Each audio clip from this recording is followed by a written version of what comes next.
Say amen. Amen. The psalmist David once said in Psalm 133, "Behold, how good and how pleasant it is for brethren to dwell together in unity."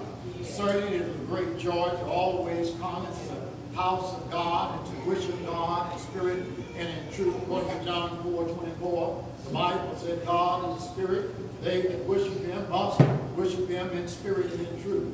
If you visit with us, we want you to know your honor. Yes, we pray and hope and trust we do and say something that will be edifying for all of us on this day. I want to thank all the ones who have participated this far in carrying on the service. I want to thank Brother Adrian for that scripture reading. I want to thank Brother Bell for that song. Thank Brother Lewis for that prayer. I want to thank Brother Kraft, that wasn't here on last week as well, and others who filled in on last week and when I was here. But thank you for praying for us, and also thank you for praying for us and cards as well. I mean, the phone calls and texts we have given on the loss of my father-in-law, Sheila's father. So thank you for that as well. We will get you a card at the appropriate time. So thank you in advance. Luke chapter 15.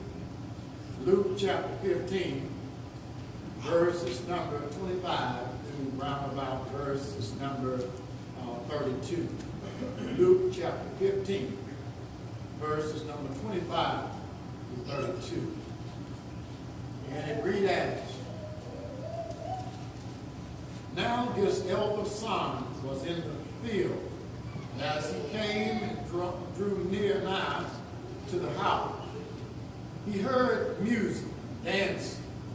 And he called one of the servants and asked what these things meant. And he said unto him, Thy brother is come, and thy father has killed the fatted calf, because he has received him safe and sound. And he was angry, would not go in thereof. Therefore came his father out and entreated him. And he answered and said to his father, Lo, these many years do I serve thee, neither transgressed I at any time thou commandments. And yet thou never givest me a kid, that I might make merry with my friends. But as soon as this thy son was come, which had devoured thy living with harlots, and hath killed for him the fatted calf.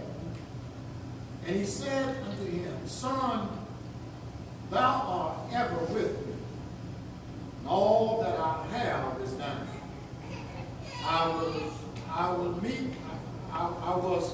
It was meet that we should make merry and be glad. For this thy brother was dead and is alive again, and was lost and is found." I want to use for a subject this morning, lost at home. We studied this a few months ago. We talked about this. We dealt with the lost sheep, the lost corn, the lost son, and here's another lost son. The only difference is this son here is that he's lost at home. Whether we know it or not, both children, it was in a far country. One was in a physical far country. One was also spiritually in a far country. And we want to try to look at this and to maybe put emphasis on things that I may have not put on before, and try to glean from this something that we can carry with us in our everyday walks of life. Lost at home. One of the things that I want to share with you from this particular text is that we noticed here that this son, the second son, is being mentioned in the 25th verse. He said, "Now his elder son was in the field, and as he came and drew nigh to the house, he heard music and dancing." Any time that in our culture, when they began with music and dancing, There's a call in a sense, almost like something is going on, some kind of celebration or something that is going on, and people begin to get excited. So here, this older son knew that something was going on, so he called for the servant. He called for the servant and asked him what these things meant. In other words, what's going on? What's all this music? They have a party, and I haven't been invited to the party. What's going on? So here it said, and he said unto him, Thy brother is come, and thy father has killed the fatted calf, because he has received him safe and sound.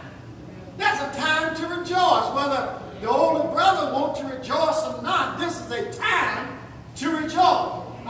Can you imagine that someone haven't seen a relative or a loved one, and the idea is they would be ready if you love them. If you don't love them, like maybe like this young boy here, this older son here, the idea is you can have something balled up on the inside of you until you don't realize that you're canceling out your own joy. Now there's a difference here, and I want to share a difference between these two boys. And the thing about it is that one was a honorable saint, and the other one was a hypocritical sinner, and if you will, an honorable sinner rather, and a hypocritical saint, if you will. So in other words, the honorable sinner, what you need to see is that the young son had made sure that he was exposed with his. That's the difference. One was exposed with their sin, so in a sense he's honorable because he wasn't trying to hide anything. He said, I want my stuff. I want to get out of here. I don't like being at home. And he's gone. So he didn't try to hide anything. I can respect that. But watch this. This older son is in the same situation. But you know how sometimes there's a difference between people that sin that have known sin, and then people that sin and they hide their sin. Of course, we may not know it, but God knows everything. So there's some people, there can be some things that some people can be open with that and say, yes, this is who I am. And I think that's the way God wanted. I don't want you lukewarm. I want you hot or cold, one or the other. It looked like the younger boy said, I don't want no part of this. I want to let you know that I don't want to be at home. So he was open with him. And you can respect that.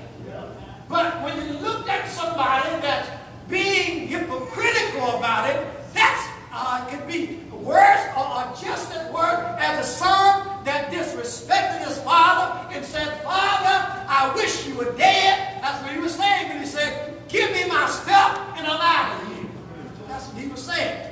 So let's look at this older son and pray that this lesson would bless our life. Now I want you to look at it with me closely in details here.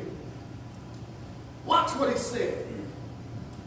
And he said to him, Thy brother is come, and thy father has killed the fatted calf, because he has received him safe and sound. Now, let me get you in mind what the fatted calf is. I remember growing up, and I remember being in the FHA, and I also remember later years that my brother is a farmer. He had a lot of cows, and his son was in the FFA. And what they did was they got a prize cow. This is what this prize calf that they take to the show. And people look at this prize calf, a prize bull, or whatever they have, and they take them in the FFA and let people look at it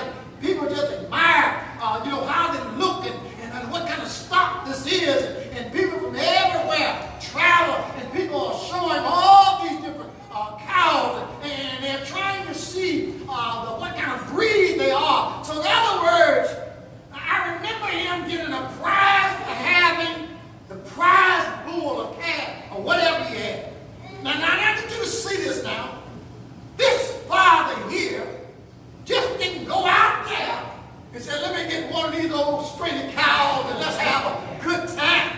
Well, he went out there and looked around and picked out the best one out of all the cattle, out of all of the cattle. He picked the very best one. He said, my son is home and it's time to celebrate. And now watch this. If you look at this close, watch what he says here. So he went out there and you see him picking out the best one and examine them. And you know, this mentioned in the Old Testament time because, you know, when they got ready to bring that lamb, their life was depending on it. Now, if you go out there and get some old cow, a calf, a sheep, or something with a bad eye, or something you didn't want, your life could have been on the line. Can you imagine picking the best one? So watch this. So he went out and he got this prize fatted calf. That's what that fatted calf means, prize calf. Because he received him safe and sound. And then look at verse number 28. And he was angry. Now that's a problem. Flesh and blood family ought to always love one another. The bottom line, I don't care what you go through, love ought to be in family regardless. God so loved us. Love don't define God. God defines love. God is a whole lot of other things. God is love. God is life. God is a whole lot of other things. So the thing about it is that this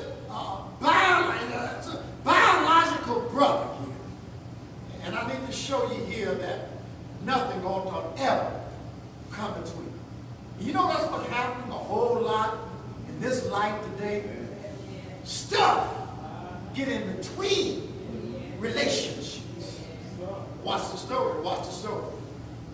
He was angry and would not go in. I want you to look at that now. He was angry and would not go in. Now, to understand this, their culture is that if the father is hosting a feast for the son, normally the younger son would come and he would be there. He would be barefooted at the door to be the one to invite the guests. And the older son is saying, and then the father saying, my son is your servant. And that was important as when you talk about hospitality in that culture. So watch this. But this son did not even go in to the party after he had discovered that they had his brother had come home. He's supposed to have been there. And so supposed to have been the host of the party. So watch this now. Watch this. It's almost like you invite somebody to your house to have a big dinner and you're not even there. You're supposed to be there. You're supposed to be saying, come on in and sit down and rest your coat. And you're supposed to be the host of the event. But this son here, after he had got the information that that his brother had came, he didn't even want to go in and show up. So in other words, a lot of us many times may be shutting ourselves on the outside, don't want to come in. And the thing about it, don't let nothing hinder you from coming to worship. I don't want to go up there with them folks and you know what I'm talking about. Somebody did something to you, or you think somebody don't like you, or somebody said something to you about this and about that, and then we get this. I don't want to go up there. When I was sick, didn't nobody call me. You know what I'm talking about. Didn't nobody visit me when I was in the hospital. But you got to remember, don't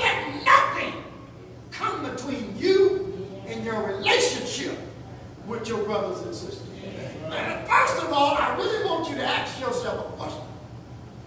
How many times have you, amen, how many times have you went and visited somebody else when they were sick?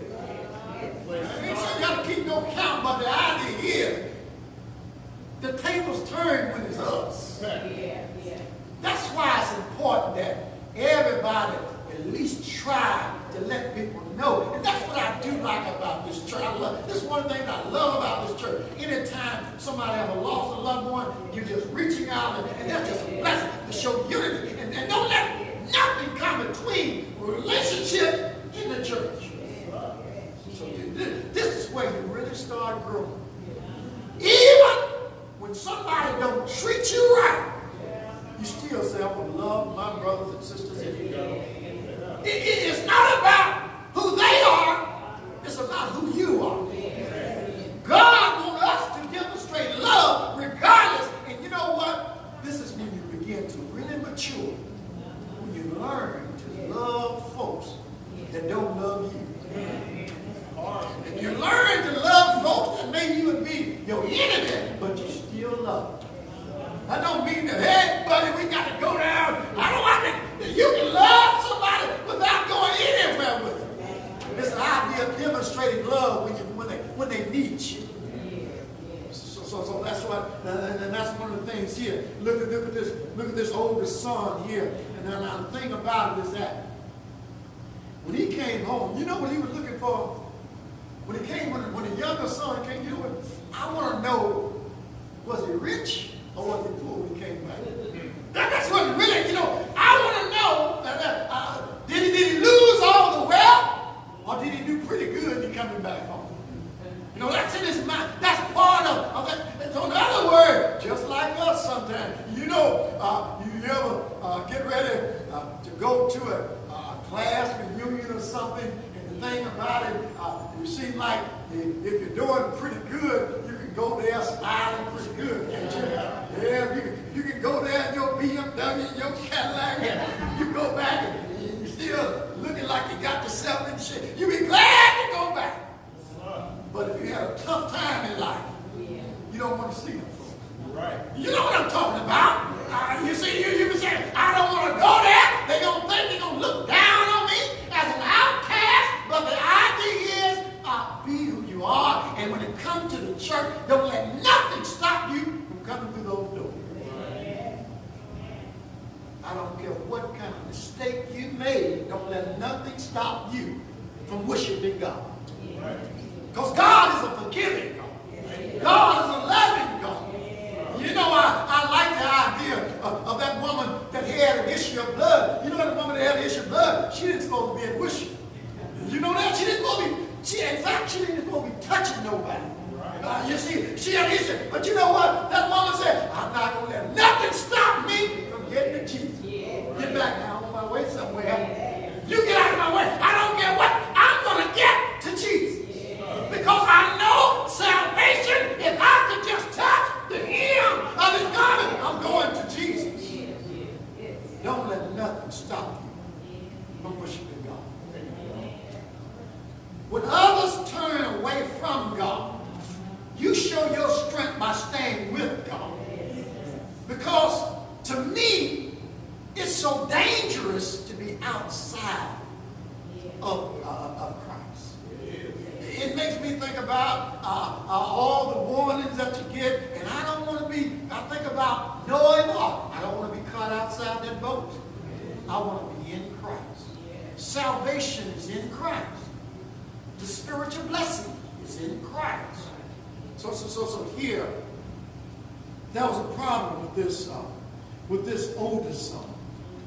Notice here that he said here, and he was angry and would not go in.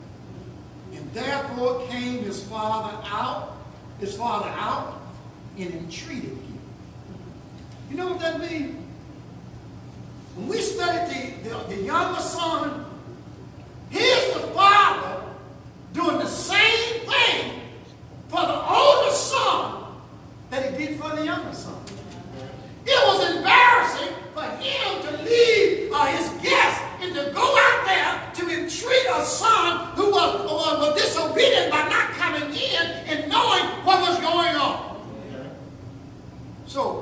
the same day, he goes out running to the younger son and embarrass himself. And here's the same day he's going out to the oldest son as well. If you really look at it and look at the culture, he did the same thing. It was just as embarrassing for the second son as it was for the first son. But let me show you the problem here. Let me show you the problem here. Watch this. Watch this. So you see, you remember we studied that not long ago, unexpected love?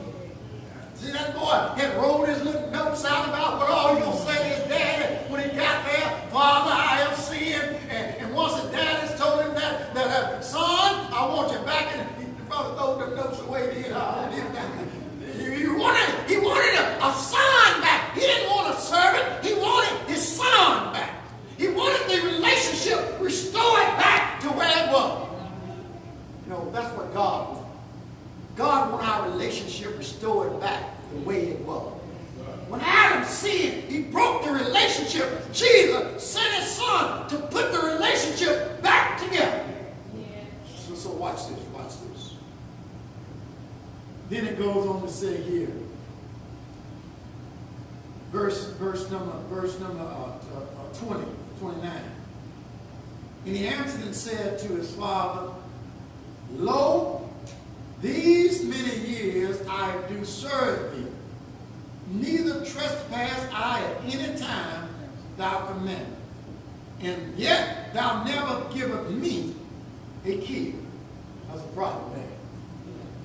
What he's saying is that, Daddy, you gave him a closet full of clothes, and you didn't even give me a t-shirt. You see it? You gave me everything. In other words, you're going to see it. Y'all don't see it. You gave him a Rolls Royce. You didn't give me a pencil. You see what he's saying? He's insulting his father. He's saying that you're showing partiality. That's what he's saying between your children. You gave him a prize. Now, I don't know. Y'all know y'all got to know. Just think about it. One of those big old center Truder bulls. Then look at a little bitty goat. The comparison of the size. You gave him the prize one, and you didn't even give me a little scrawny goat. You are showing favoritism. He's insulting his father. He's trying to embarrass. In other words, he's showing out. Remember how children show out sometimes? Yeah, you know what I'm talking about. They show out and try to embarrass you sometimes. So this oldest son is showing out. He's embarrassing his father. So watch him. You didn't even give me a little kid, a goat, that I may make merry with my friends. He'd rather be with his friends than to be with his family. I want to be with my friends, my homies. Yeah. I want to be with my friends. So watch this. Then he goes on to say, but as soon as this thou son, you see, he cut the family ties. As soon, he's not my brother. That's your son. That's what he's doing. He's cutting the family. You're not treating me like. So in other words, I'm cutting my family ties. Look what he says. That's what he's doing. Look what he's doing right here. He said, but as soon as this thou son, he didn't say my brother, thou son was come, which has devoured thy living with harlots. You see what he's accusing him of? When he said that, he's really saying he should have been stoned. He's quoting the law. He should have been stoned. He should have, but the same thing. You see how somebody can see somebody else's flaws and can't see their own? This father showed unexpected love when he ran out to the younger son, and now he's coming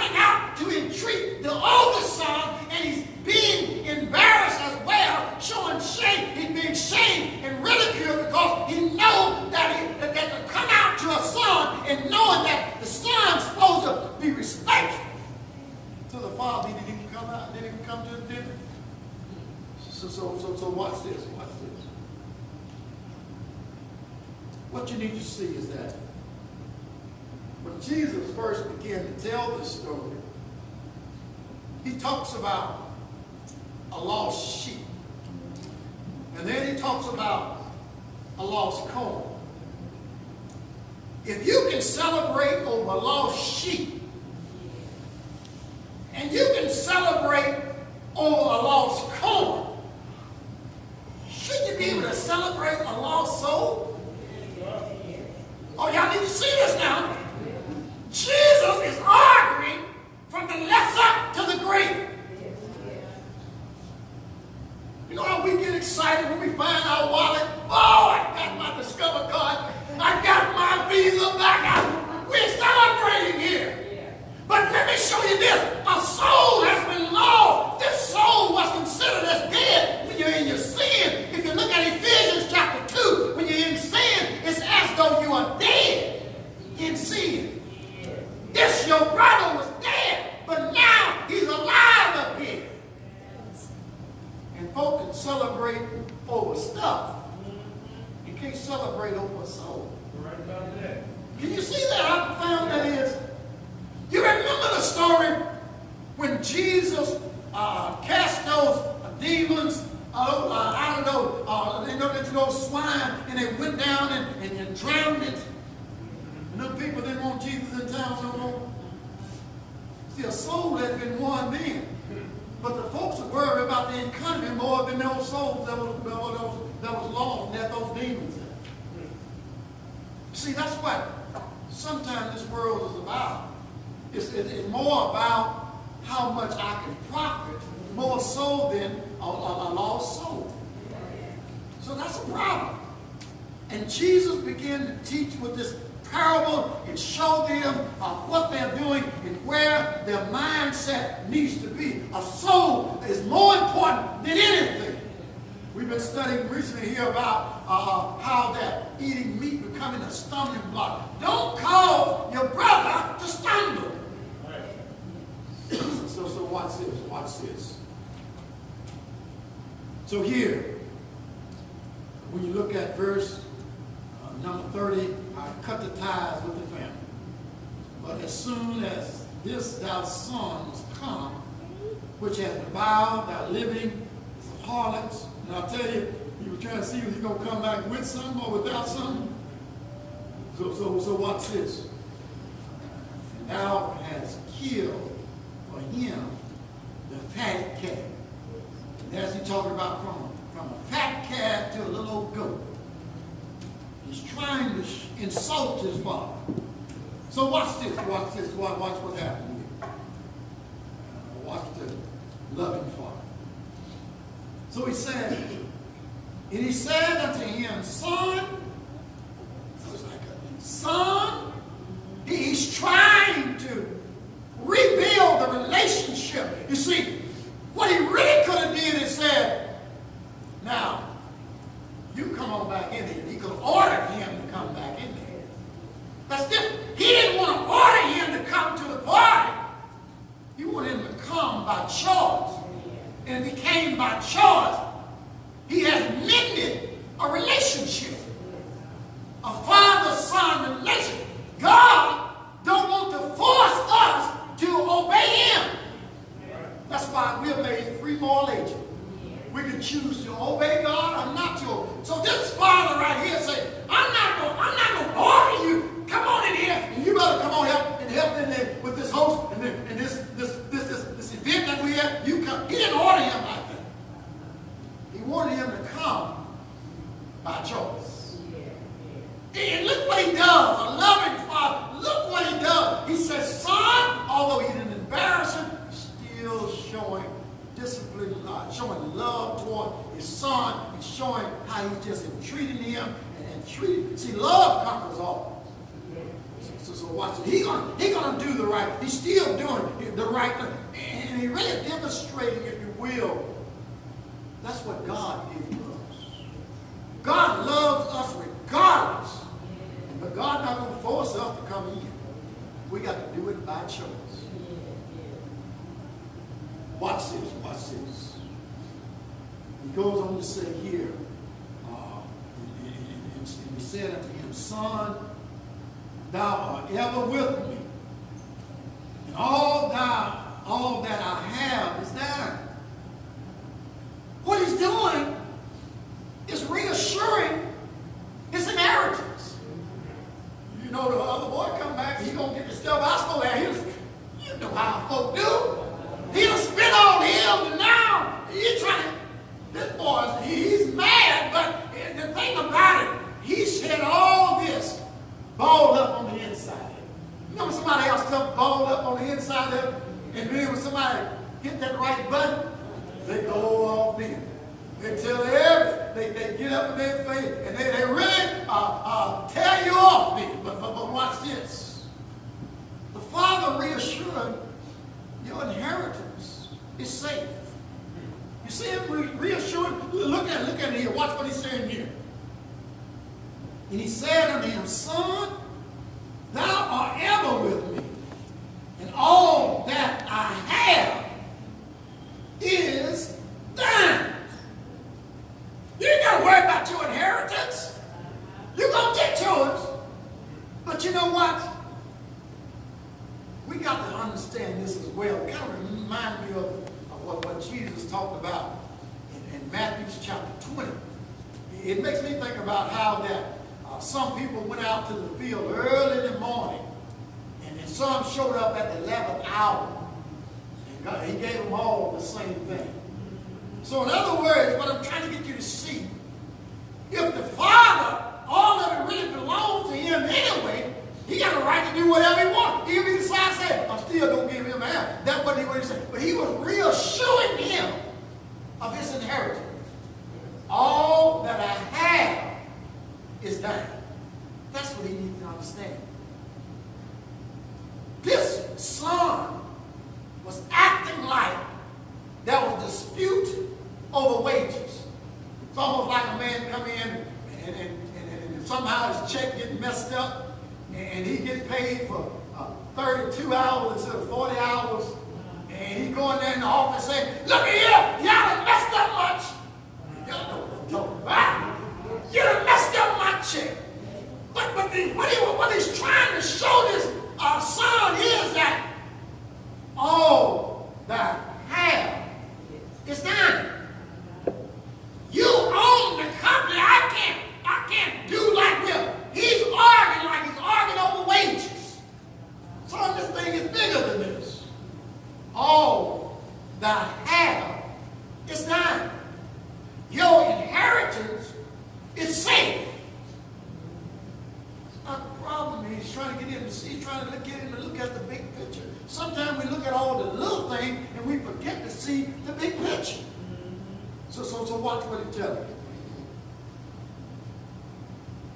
It was meet that we should make merry and be glad, for thy brother was dead. Remember, he's dead. He was dead in sin. He was dead in sin. And the idea is, now he's alive. That's something to celebrate. From the lesser to the greater, you can celebrate. People can celebrate over corn. They can celebrate over sheep. His son is a human being, and the idea is the older son could even celebrate because of his brother. He was angry at him. He was angry over some stuff. When he should have been welcome, his brother home and mended the relationship. So the father is being the father to both of them. I love you both. I come out and show unexpected love to both of them. I don't want to go too far with this parable, but when I think about this, I think about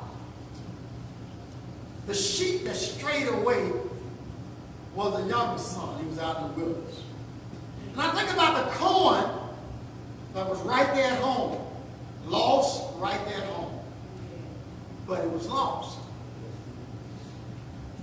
The older son, the younger son rather, realized that he was lost. He repented and came home. Celebration time.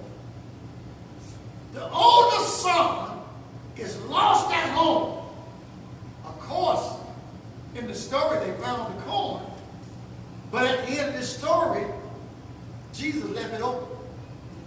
We don't know whether this older son ever did it right or not. We don't know. And you know what? What's amazing about how Jesus showed this? Let me put it all together and summarize it just right quick for you. Look at this very first verse of this chapter. Look at the very first verse. Luke 15. Luke 15, verse number 1 and 2. Luke 15, verse number 1 and 2. Look at it. Then draw nigh unto him all the publicans and sinners, for to hear him. For the Pharisees and scribes murmur, saying, This man receiveth sinners and eat with them. Look what it said. He eat with them. This chapter begins with a question of eating and ends with the thought of an invitation. An invitation to a feast. You see it? The question begins with about eating and it ends with an invitation. God invites both older son and the younger son, give both a chance. God showed love to the Pharisees, the scribes, the sinners. God didn't come here to save folks that was already saved. He come here to save folks that wasn't saved, and that includes all of us. Come here to save sinners like me. So look at it. God gives this invitation. You just see it. A clever teacher, the master teacher, told all of this. They had to put it in their mind. You got a choice.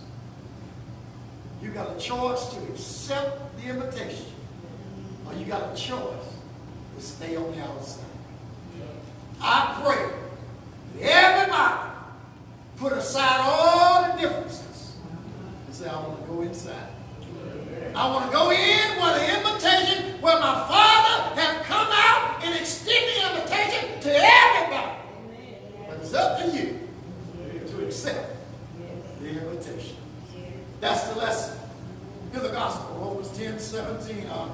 Hear the gospel, what Paul preached in 1 Corinthians 15 chapter. Paul gave a definition of the gospel, the death, burial, and resurrection of Jesus Christ. We need to hear that. Romans 10:17. So that faith cometh by hearing, hearing by the word of God. After you have heard, you must believe it. Hebrews 11:6 says, but without faith, it is impossible to please him. He that come to him must believe that he is, and he is a water that tells you the secret. Then you must be willing to repent of your sin. Luke 13:3. I tell you, they except you repent, you shall all likewise perish. Be willing to confess that Jesus Christ is the Son of God. Matthew 10:32. Whosoever shall confess me before men, him will I confess before my Father which art in heaven. Whosoever shall deny me before men, him will I deny before my Father which art in heaven. That's a fair proposition. Then be willing to be baptized. Go to Acts 2:38. But Peter preached that first gospel sermon to the foolish. Repent and be baptized, every one of you, for the remission of sin. You shall receive the gift of the Holy Ghost. If you're subject, it's invitation. I come. Stand. Thanks all for